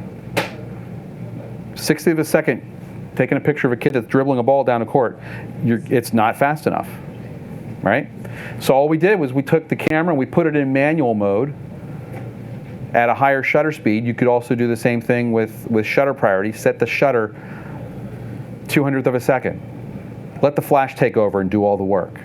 Now you'll notice that amber, the light, whatever the light was, usually it's the mercury vapor lights in a gymnasium, but that's totally different color balance here than it is on the last one, right? So I know that flash was used because I'm looking at the shadow here from his arm. Look at those biceps. Good. But you can see that. And it's vertical, right? So I know it's vertical. Well, first off, I know it's vertical because I can see it's vertical, but I know looking where the flash is, this is an on-camera flash because they took the picture like this, right? There's my guy. The flash is on this side of the lens, and look, there's where the shadow is. You can tell a lot. Did you use exposure compensation? I didn't actually take this picture, but this is an example photo, but did I use, was exposure compensation used? I don't know. I'd have to look at the metadata on it to tell me. But I kind of doubt it because remember knowing what we know about how a meter works, I've got highlights, I've got midtones, and I've got shadows back here. So more than likely, this is average. So I'm going to guess it's probably pretty accurate that that's no exposure compensation at all. Okay. Sharp flash pictures, right? Try manual mode. I just talked about that. Don't get scared about manual mode. Again, with flash, it's attempting to give you proper exposure from the flash when you're in ETTL, even with when you're in manual shooting mode. So from program, just go to manual, and you'll be better. I mean, just set the shutter speed for the maximum, like 1/200th or 1/250th, and let the flash do all the work. And if you want a little more distance out of the flash, f5.6 or f8, something like that, you'll get a little more depth of field. If you set it up around f11 or 16, you're going to end up with more depth of field, but the flash isn't going to go as far. So it holds the setting in program mode. It does what it has to do in program mode. Then when you switch over to manual, you can change other settings. Well, yeah, when you switch it over to manual, you can control everything. You know, the onus is on you then. But so don't look. Olympic athletes get great because they practice. It takes practice. So make mistakes, but make note of the mistakes, so that when you get, when you're in the heat of the battle, right, you know what to do. You're like, okay, this is my first picture and it's not looking good. Why is that? I know why. Make your change, whatever it is, But don't say that the flash photography sucks. You suck because you have. I'm kidding, because you didn't do your homework, Vincent. Come on, do your homework, Vincent. All right, it's all about getting educated. And no high-speed sync for these? We're going to get into high-speed sync in a moment, yeah. So again, this is manual mode. Now, yeah, you have to figure out what's important to you, right? In this picture, do I care about the people that are back here? Probably not. I don't even know them. This is what I want right here. It's fine. Backgrounds will be dark, but does it really matter? That's Probably a lot of trial and error on manual. Got to keep toying around with the aperture. Get the light in there. No, because the flash is going to. The question was, that's a lot of toying around in manual because you got to change your aperture and stuff. No, depending on, you could put your aperture on any of those settings. The flash is going to attempt to give you proper exposure no matter what you have set on the aperture. So, knowing what we know about shutter speed in an event like that, set it at 250th or 200, whatever it is. You'll freeze action in most cases, and then as you get, the aperture can go wherever you want, right? In an indoor venue, you don't want your flash working too hard because you want to, maybe you only have one set of batteries, so set it at like 5.6 or whatever, f4 or whatever, it doesn't matter. There's always a reason to change stuff if you need to, but get some pictures in the can, so to speak, so that you can then evaluate and see whatever changes you need to make. So anyway, so just be aware of the ambient light and whether you want that to register in the picture or not. Does it really matter? And that's what's great about digital, is you can see right now what you got. In the film days, we had to wait a week. And you didn't even know whether you screwed up. And that's what kept a lot of people out of the wedding photography business. Yeah. So here's an example. This is going to blow your mind, all right, Vincent? Okay, so ambient exposure compensation in combination with flash. All right, and this is not flash exposure compensation. We already talked about what that does. That's making our subject brighter or darker. Ambient exposure compensation, when you're using flash, controls the background. All right, and this is turning the rear dial on the back of your camera. We're not changing anything with the flash on this picture. So this is the first picture. Normal fill flash. Looks pretty decent, right? Maybe the background's a little bit bright. It's okay, it's acceptable. Let's do this. We turn the exposure compensation to the minus on the ambient exposure. Now that's taking the background, it's getting a faster shutter speed, which is making that background a little darker. Do it again. This is -1 stop. Here's -2 stops. Now, where does your eye start going? To the subject. To the subject. So we went from here, which is, the tones are all over the place, right? Like, Your eye doesn't really go to any one particular place. Sure, it lands on her, but it takes more effort to that. Now your eye really is drawn to where you want it to be. The background is actually looking really great. Now the flash appears more prevalent in this. Is that okay? It depends. It's all a taste thing, whatever you like. Now we even go 3 stops. You can darken that down to a point, to the point where you've reached maximum sync speed on the camera. So we'll hold them, yeah, if you don't mind. There's still a lot to cover here. But the flash exposure, look at her skin tone from shot to shot. Now her skin's going to look a little brighter there because it's surrounded by dark stuff. But it's going to be very, very close from shot to shot. Okay? Does that make a little sense? This is a really great tool when you're working outside or even inside. You know, you can just change that same ambient exposure compensation and make the background brighter or darker in aperture priority mode by just doing that. Is there a dial for that on the camera? Yeah, it's the back dial right here. This dial. Oh, I don't. So when you're in aperture, okay, so you have a Rebel camera. So okay, with Rebel users, I want to be fair to the Rebel users. So if you have a Rebel camera, there's a little AV minus plus minus button on the back of the camera. Hit that and turn the main dial, and you'll see that hash mark on the exposure indicator move to the left or right. So, all right. So flash controls. Let's talk about, there's lots of different flashes. My recommendations, if you're going to buy a flash, yeah, sure. A smaller flash like this is going to give you more power than the pop-up flash. But this is going to give you a lot more power.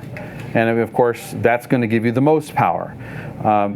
A lot of people go in the middle there in that 430 EX2 and 430 EX3 RT flash, just because most people gravitate toward the middle of the road type of product, and that's totally fine. There's about a stop difference of light power output from this one to this one, and of course there's more features on the 600 series, but regardless of that. You heard me earlier talk about the cone of light that comes out, that emits from the flash. This gives you an idea at 14 millimeters. Now, at 14 millimeters, there's a little, in order to get that, there's a little panel that comes down, which is called a wide angle pattern. It spreads the light even further when you have a really wide angle lens on the camera. It just pops out and comes down. This is a little bounce card that's built into there that will, you see a lot of press photographers use this. It just kicks a little bit of light forward and then bounces some light off the ceiling. That's in there too. No extra charge.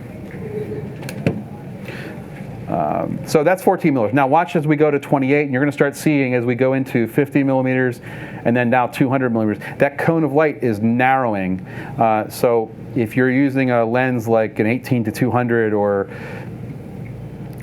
18 to 135, something in that range, you'll start seeing, that you'll hear it. The zoom head will be moving as you zoom your lens. The zoom head on the flash will go with it if you're in automatic mode where the flash is auto zooming. You can take the flash head and override that auto feature, and maybe let's say you want to create a little spotlight on your subject. You can zoom the head in to a tighter beam of light and get this little spotlight on your subject and override that. So that's kind of a little creative function that you can do with it. So, all right, so knowing what we know about direct flash, meaning how that background falls off, there's one thing you can do. I already talked to you about it, just changing the head like I showed you over here. We just moved the head a little bit this way to get some distance that way. But there's another way where we can also extend the range of the flash so that it's not hitting directly. You're going to bounce the flash. And this is bouncing off the ceiling. So now we went from this, where you don't see, not that, this is a great picture of a buffet, but whatever, it's there. But you're seeing now the flash exposure on the table is much more even throughout. Now you're also seeing it's a little bit more amber. It could be, this could be at the local VFW where the smokers have taken care of the ceiling tiles and they're all yellowed. But the whole idea here is you look at the shadow difference here between this and this. See the hard shadow here? I know that's direct flash because it's hard shadow. This is a much softer shadow, and it looks, we talked about, some of the things in the beginning that disturb people about flash photography is that unnatural flash type look. This doesn't really look all that much like flash. It looks like natural room lighting, and that's because generally speaking, room lighting comes from overhead. This looks very similar to that. So all we're doing is we're taking the flash head, aiming it up, maybe not straight up, but at a little bit of an angle. And now all of a sudden, the light source size that went from here, which is like a 1.5 by 3.5, now you're taking that, you're banking the light off a ceiling or a wall or something. Now that light source is enormous compared to this. And that's where you're getting softer shadows because the light source is much bigger. So on a sunny day when you're outside walking around, right? What's happening on the ground with your shadow? Very hard shadow from the sun, right? What happens during a cloudy day? Very soft. The light source is the entire cloud bank overhead of you. So the softer the light source, the softer those shadows. Great portrait lighting. So anyway, 200, 250th, again, that's the fastest shutter speed we're talking about in normal camera operation. But now we're going to go into a thing called high-speed sync. And this is one of the most underutilized features of the Speedlight. And if you were to go outside on a sunny day, you would not be able to use, under normal flash operation, the camera won't go over 200th of a second. So what happens if you want to take a picture with a wide open aperture outside on a sunny day? What's it going to look like? You're going to nuke your subject, right? So high-speed sync allows you to take your shutter speed all the way up to whatever the maximum is. On a Rebel series camera, it's 4,000ths of a second. On most other cameras, bless you, it's 8,000ths of a second. So you now have, when you hit one little button on the back of the flash, it's a little H with a squiggly mark, squiggly arrow. Now that overrides the camera's ability to lock you down at the maximum sync speed, 200th or 250th. Now you can go over that.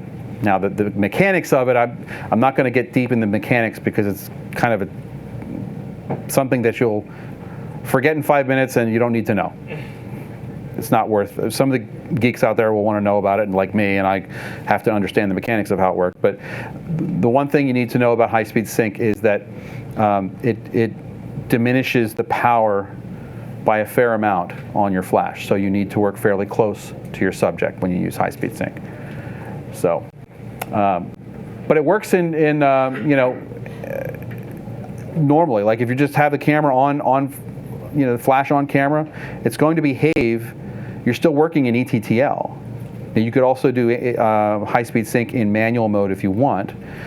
Some people do that because remember that little, in ETTL you've got that pre-flash that comes out that may be robbing a little bit of the power. So some people will go in manual mode when they're using high-speed sync, and it just adjusts the exposure accordingly so that they're not wasting power on the pre-flash, and you're getting all the energy you can out of that flash. So here's an example. Here's my son. This is a picture at 200th of a second at f2.8. Why 2.8? Well, in portrait photography, generally it looks great if you're shooting wide open and the background's blurred. Your eye goes to your subject, right? But knowing what we know, have you ever heard the sunny 16 rule? All right, it's basically if you're outside on a sunny day, 100 ISO, f16. So that presents an issue. So when I go outside and I'm using flash at my maximum sync speed, again, you take a picture like this and you say, flash sucks. I hate it. Look what it did to my picture. No, it did what it was supposed to do. It's not supposed to go over that in normal flash sync mode. So we hit the H with a squiggly arrow, and that's high-speed sync. If we want to blur the background, we can. But now here, look at this. So this is 200th of a second at f16. Now, my son's wearing red, so your eye kind of goes to him, but there's a lot of stuff in the background that I really don't need to see. You got houses back there, you got the crossbar from the goal, and if I want to draw more attention to his face, I turn high-speed sync on, right? You get this distracting stuff in the background. And now, same picture, high-speed sync on. I went from f16 to f2.8. Done. Do you see the background's all blurry now? So that's what high-speed sync can do for you. And all you're doing now with high-speed sync is you're changing your shutter speed or your ambient exposure compensation to get that shutter speed higher than the maximum sync speed. So it's a really good way to understand this is to put your camera in manual mode. And what I suggest doing when I start, a good starting way to figure this out is look at how your sky, like photograph, turn the flash off. Photograph the background and get a good exposure of how you think you want that to look. In other words, I know I want to shoot at 2.8 because I want the blurry background. So now the only other thing I really want to change is my shutter speed. So all I'm going to do is change my shutter speed until I get this to look how I want it in the background, whether it's dark, light, or somewhere in between. Because remember, we're controlling our background with our shutter speed. If I want a dark background, I ramp my shutter speed high. If I want a light background, I bring it low.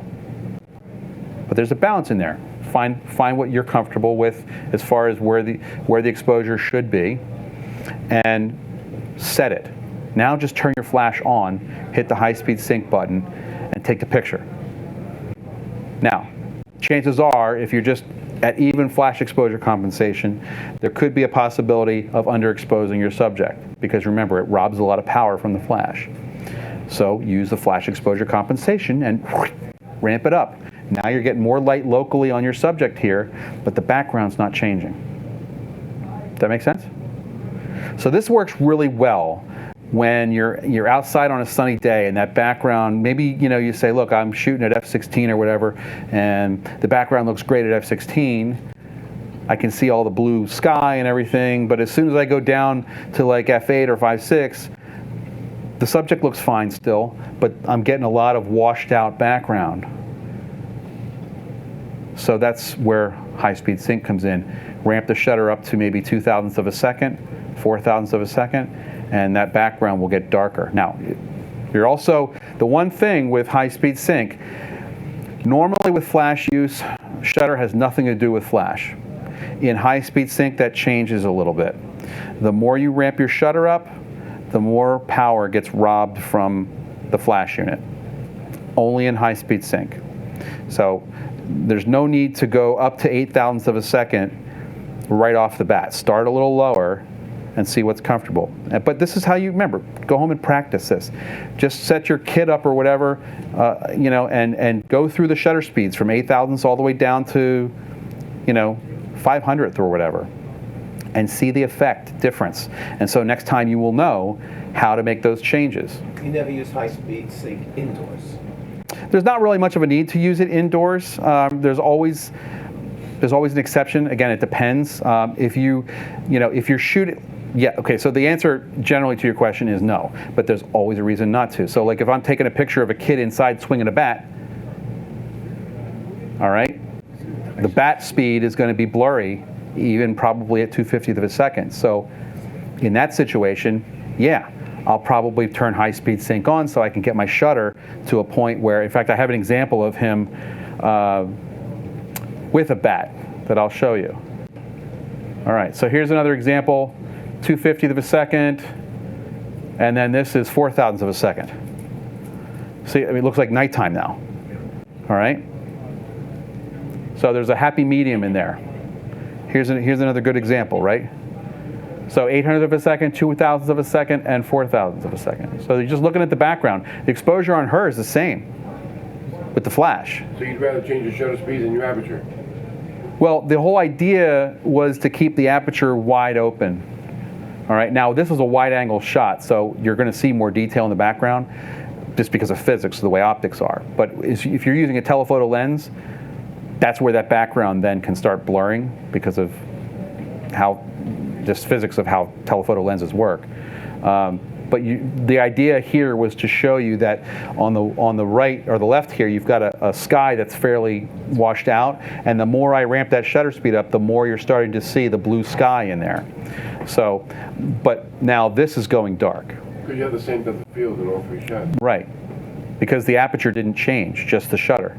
So you shoot an aperture priority. Sure, you could do that. You could also shoot it in manual. The reason why I suggest manual is because the whole idea just to have independent control so you can wrap your brain around it as you're getting to learn this. You just change the shutter. You know your aperture is, you want that to be wide open in a lot of cases. There's always reasons to change it. But start to learn about it with wide open apertures. And all you're changing is the shutter speed. And if you're not getting enough light on your subject, get the flash exposure compensation to the plus side until you get enough light on your subject. And if you still don't get enough light on your subject, move it closer to your subject. Okay? Until it's not, you don't want it in the frame. But usually within like 5 to 8 feet is where I would keep it. This distance here to me to you is a good working distance that's fine for most high-speed sync situations. So what did you do to get the color back on that side of the building, whatever that is? That's so dark now. Well, the shutter speed, because the ambient light, the flash isn't going over here. Right. When I lower the shutter speed, you're starting to see more detail in there because the ambient light is taking over and filling in those areas. So you can't adjust that, I guess. Not unless you put flash on it. Right. So, yeah. So, okay, here's the bat. All right? This is 200th of a second. Sunny day. Right? That's moving. I mean, it's a kid, right? So it's not like Major League, but it's moving pretty good. All right? So here's a situation now. Same picture, 6 thousandths of a second. If you're looking to freeze action with flash, when you have a fast-moving subject like a bat, running may be fine because that's not the actual speed may not be as fast. But you're going to have to do your own testing and see. It all depends on how fast that thing is that you want to freeze. But you'll notice here, actually, between this and the last one, the background, I've opened up my aperture, right? So the background's a little blurry here. Here it's a little more sharp between the two. I mean, it's a little bit difference, but not terrible. But the shutter speed is really what's important there. So the limitation I talked to you about is the actual power. Now, what you can do is if you have the wireless capabilities with your flash, you can gang these up in multiple flash units. Now, you can't put multiples on camera, but if you can get one off camera, or 2 of them or 3 of them off camera, and control them from the camera, you can. I've ganged as many as 8 up if I need to. That's a lot of money in flashes, but I'm not suggesting you go do that. But I can, and I do, because I have to teach this stuff. So, plus it looks cool when you got a bunch of them on there. So one thing this is another one of the most common things I think that you'll want to use when determining flash exposure, using the spot meter. Now, when I say this, I don't mean change the metering to spot metering. This is called flash exposure lock. And what flash exposure lock uses is the center area of your frame. You don't have to physically change the metering to spot metering. It will automatically use that center area. So if I know I want to get a good skin tone, and I'm in a kind of a weird lighting situation, or even a normal lighting situation where I've got lots of tones, highlights, shadows, midtones, I just take my camera and I point it right at your skin tone or your face or whatever. I hit the exposure lock button, which is the asterisk button on the back of the camera. Use your thumb. It's the second button in from the right here, little asterisk. Hit that button, there'll be a little flash that emits, and that camera will lock the exposure on whatever that center of the portion of the frame is seeing. And then you can recompose and get the shot. So I'll show you here. We locked in on her face, and let me see here, hang on. This is a good example. Okay, so we've got that very dark scene, right? So here we go. Lock the center of the frame in on your subject's skin tone, whatever you want. Okay, this is if you want to get the picture right the first time and not have to say, all right, I took the first one, it's overexposed, now I got to adjust. If you only get one shot at it, quickly take the center of the picture frame, the spot meter portion of the frame, the very center, point it at the skin tone you want to be properly exposed, hit the asterisk button. That will then hold that locked exposure for 16 seconds. If you want to recompose now and get her off the center of the frame, you can take the picture within up to 16 seconds. So we do this, right? Then we can recompose and put her way off to the right, and that exposure remains the same on her face. So now you don't have to worry about going into flash exposure compensation. It's automatically going to lock it on the skin tone. Would you zoom in first to get that reading? You can, yeah.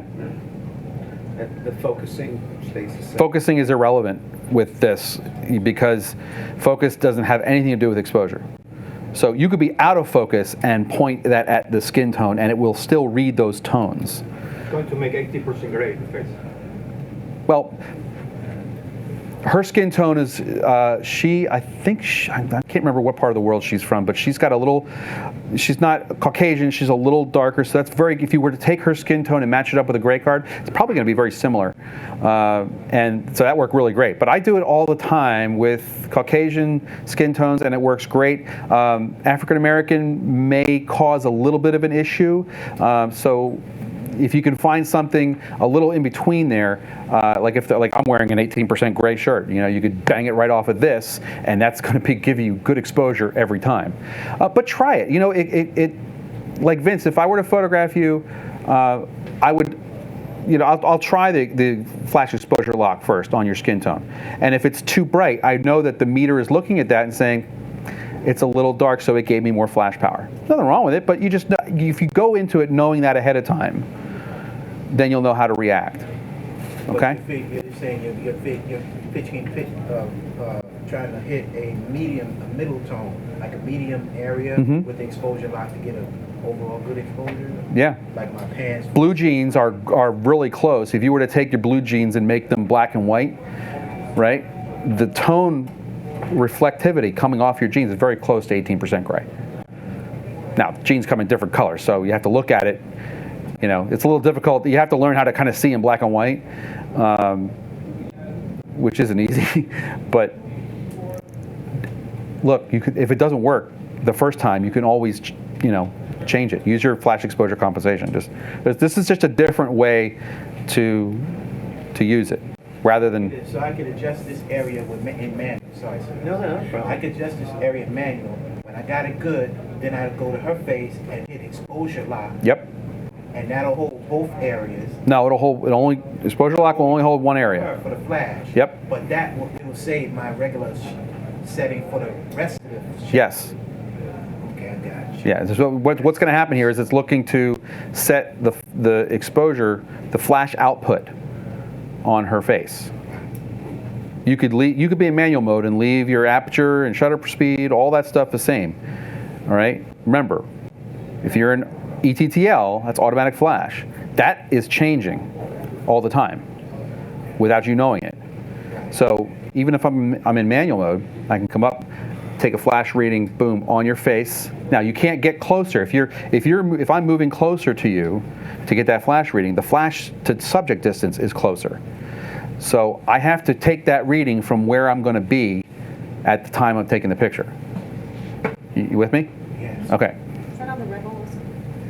Yeah. Any of the EOS cameras, hit the asterisk button with a flash on board, and you will see it's a little blip of light, and that's what the meter is looking at. It's looking for the reflectivity coming back into the camera. So play with it, and it's going to work for you pretty well most of the time. But then you also have the, if you take the picture and it's too bright, use your flash exposure compensation, the way we first talked about. So specific situations, okay, we talked about, flash photography, running out of light, okay? Distant subjects, how do we deal with distant subjects? Well, we talked about higher ISOs, using wide apertures. Those two things alone will get you more distance out of your flash, okay? Slowing the shutter down will also bring the ambient light up to a level to, it almost will look like, it'll brighten the whole picture, but it'll look like that flash is working harder for you, even though it's really not. It's just the ambient light around you that you're seeing more. Like we just made reference to that building that was black when we used, on the right-hand side of the frame when we were using high-speed sync. Slowed the shutter down, now all of a sudden you're seeing more of that building come in. And then, aiming the flash directly at the subject with no diffusers. When we talk about diffusers, there's a couple of things here that I have. These are called light modifiers. And you could use whatever. You could use a 3x5 card. You could use your hand. There's any number of different things you could use. Like if I don't have any modifiers with me, I could just take my hand like this, and I'm kicking some light forward. Now, it's going to be a little warmer because of my skin tone, because it's not pure white. But if I were to, may I borrow this? If I just take a picture and I put this white piece of paper up here, now I'm kicking white light forward, and anything will work. There's all kinds of things out there. This little attachment here you see on this is made from a company called MagMod, magnetmod.com. I love their modifiers because these are all exactly what it is, magnets. And now I can take this and bounce it off of anything I want. I've already got a softer light source here. And if I don't like that, I can take this little scoop and put that on top of there. And now I've got some light going up and forward because it's bouncing off of this thing. It's cool. Would you use that, like with number 4, when you say no diffusers, would you use that if you had a big room and it was dark and they were far back? Or? I use these when like specifically the scoop. This is called, I think, the Mag Bounce, I think. When I have really high ceilings and bouncing off the ceiling is going to just waste too much light, like if I'm in a wedding venue and the ceilings are 30 feet tall, forget it. People are far away, or it doesn't always work if they're far? If they're far away, no, that's not going to really carry. You're going to have, that's why I said in here, at far away subjects, you're going to have to like bend a little bit and take that off and aim the flash directly. Now the other thing you can do is make sure that the zoom head is a little, make it out at its maximum of whatever the maximum is on that flash that you have, whether it be 105 or 200 depending on the flash. So no diffusers are going to make the light harder, but if it's a matter of getting the shot or not getting it, then it is what it is. Thank you everybody for coming. For those that are online,